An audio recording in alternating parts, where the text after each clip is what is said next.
김경률 부출마는 이걸로 끝난 거죠. 용산 직할 체제.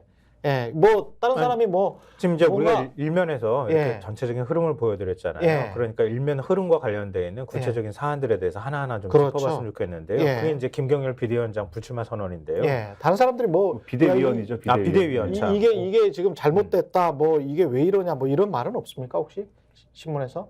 아, 신문에서요. 예, 예. 그러니까 이렇게 김경률 그 비대위원의 불출마 선언이 왜 이루어진 거냐. 앞서 한겨레신문하고 경향신문 기사 제목을 저희가 보여드렸잖아요. 결국 윤신공천 아니냐. 이렇게 얘기가 되고 있는 건데 윤신공천이라는 얘기가 그거예요. 김경률 비대위원이 김건희 여사 사과 필요합니다. 이렇게 얘기를 했던 거 아니에요. 그거에 대해서 대통령실이 이거 사천하냐? 왜냐면 마포울의 한동훈 위원장이 이 사람이 출마할 겁니다. 그리고 손 바짝 들어줬잖아요. 근데 그런 사람이 그 영부인과 관련되어 있는 의혹 제기를 얘기하면서 이거 사과해야 됩니다. 이렇게 얘기를 한 건데 결국 대통령실에서 할 말은 없으니 이거 한동훈 비대위원장이 사천하려고 하는 거 아니야? 이렇게 시비를 걸었던 거 아니에요? 그렇죠. 그것 때문에 결국 윤한대전이 발생을 했던 거고 그 다음에 김경률 비대위원과 관련해서 친윤계 쪽에서는 최소한 그래도 비대위원은 내려놔야 되지 않겠냐. 공천을 하지 말라는 소리는 한동훈 위원장 무서워가지고 잘 못하고 그렇게 했는데 김경률 비대위원이 어제 오후에요. 자신의 페이스북에 수고 끝에 내린 당의 총선 승리를 위한 내 결심이다 그러면서 총선 불출마 선언을 알렸고요. 마포울 선거구를 포함한 40 총선 승리를 위해 비상대책위원으로서의 역할을 더욱 충실히 수행하겠다 이렇게 얘기를 했어요. 총선 승리를 위한 것인지 김건희의 승리를 위한 것인지는 잘 모르겠는데 사실은 김경률 같은 사람이 김건희 여사와 관련된 각종 의혹들을 계속 좀 제기하고 그거를 여당이 끌어안아 줄 수 있다면 그게 중도 확장 그리고 포용 뭐 이런 전략 아니었어요. 제가 스테레오타입으로 생각하는지는 모르겠습니다만 항상 민주당에 요구했던 게 그런 것이었기 때문에 제가 똑같은 것을 요구할 수밖에 없어요. 예. 근데 이 김경률 비대위원의 결정이 외부의 영향을 받은 거냐 안 받은 거냐 이게 굉장히 중요하잖아요. 그러니까 내 본인 스스로가 생각할 때 분위기가 이건 아닌데 내가 그냥 결단을 할 거야 예. 이렇게 생각한 건지 압박을 받았는지 예. 이게 중요한데 김경률 비대위원은 당과 상의하지 않았다 이렇게 얘기를 했어요. 그리고 꼬리자르기죠. 장도영 제가 사무총장은 보기에는. 예. 총선 승리에 가장 도움이 되는 결정이다. 이것도 당과 상의하지 않았다는 전제로 얘기한 발언이고요. 이철규 인재영입위원장 공교롭게 제가 어제 TV 나갔는데 바로 직전에서 그 얘기를 하는 거 봤어요. 인터뷰를 하는 거를 출연을 했더라고요. 근데 당의 화합과 결속의 장애 요소가 될까봐 대승적 결단을 내린 것으로 들었다.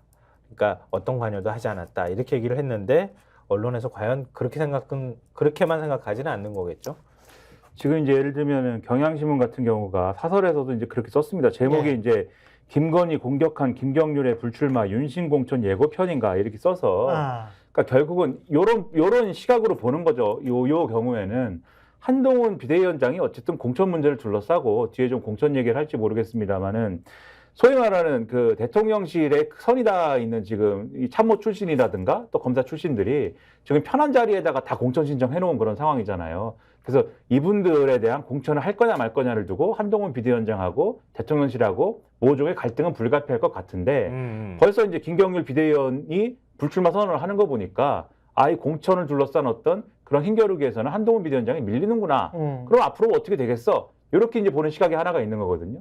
근데 지금 오늘 신문 기사를 잘 보면은 이걸 가지고도 이제 두 가지 해석이 좀 엇갈리는 것 같습니다. 지금 말씀드린 이런 해석이 있고 앞으로 한동훈 위원장이 쭉 밀리나 봐. 그러니까 역시 윤신공천이 되겠지. 그래서 되겠어? 이렇게 보는 시각이 하나가 있고 그다음에 방금 말씀한 이제 장동영 사무총장의 말에서 이제 약간 가시를 찾는 그런 어떤 시각이 있는데 뭐냐면 이거는 결국 어쨌든 한동훈 비대위원장이 하나를 내준 거지 않습니까? 예. 쉽게 얘기하면 두 사람을 대립적인 관계로 본다면 김경률 비대위원의 거취를 하나를 내준 거잖아요. 그러면은 하나를 취할 수 있게 된 거 아니냐 막 이런 식으로 보는 시각도 있어요 지금. 그 하나가 뭘까요? 그렇다는 건 어쨌든 공천에서 예를 들면은 그 소위 말하는 윤심 공천을 일부라도 거부할 명분을 취하게 된 거 아니냐.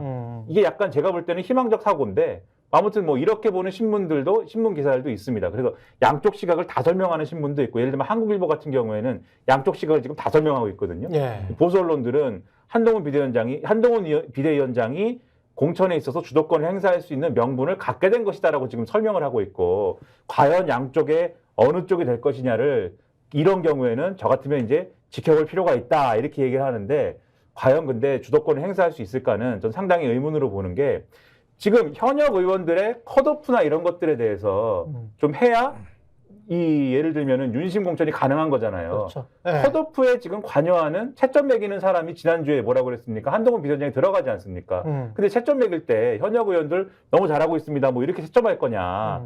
그게 아닐 것 같다는 생각이 제가 들어서 뭐 여러모로 뭐 이런 이 신문들이 기대하는 구도는 아닐 것 같다 이런 생각이 좀 듭니다. 근데 전 그게 오버랩 됐어요.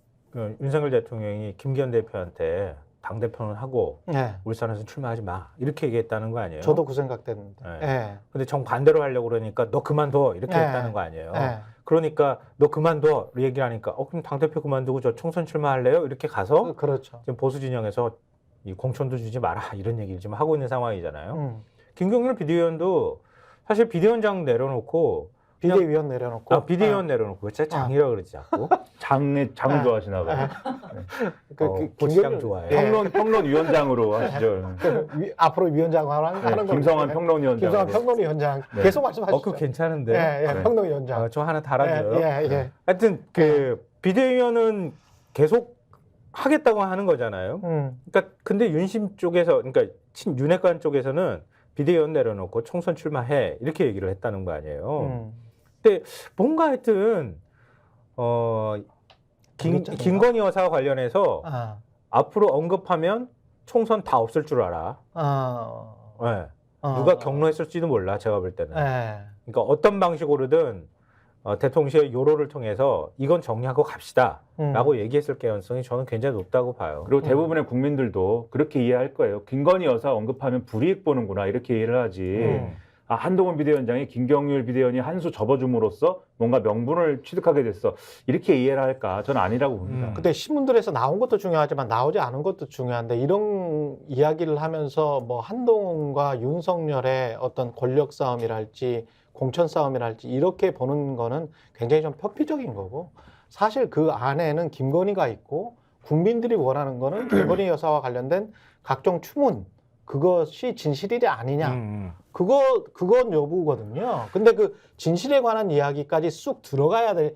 그게 언론인데 지금 한국 언론 특히 보수 언론이 하는 거는 그냥 이 사람들끼리 여권 내에서 정치공학적으로 싸움 근데 그 싸움의 원인에 관해서는 그 본질에 관해서는 거의 이야기를 안 한 채 왜냐하면 이야기하면 그게 가장 불충한 태도니까 뭐 이런 식이라서 이게 참 정치 기사나 이 언론이 하는 역할이 뭔가 이런 생각을 합니다. 자꾸 감춰주려고 하는 것 같아요. 예. 하여튼 이번 사안은 딱 한 줄로 요약하면 김건희 건드리면 죽는다. 이 메시지 이상의 더 강력한 메시지는 제가 볼 때는 없을 것 같아요. 스픽스는 말하는 언론입니다. 대세는 유튜브, 그중에서 스픽스. 좋아요, 댓글, 구독, 알림 설정. 여러분이 저희를 사랑해 주시고 우리가 여러분을 사랑하는 4가지 방법입니다.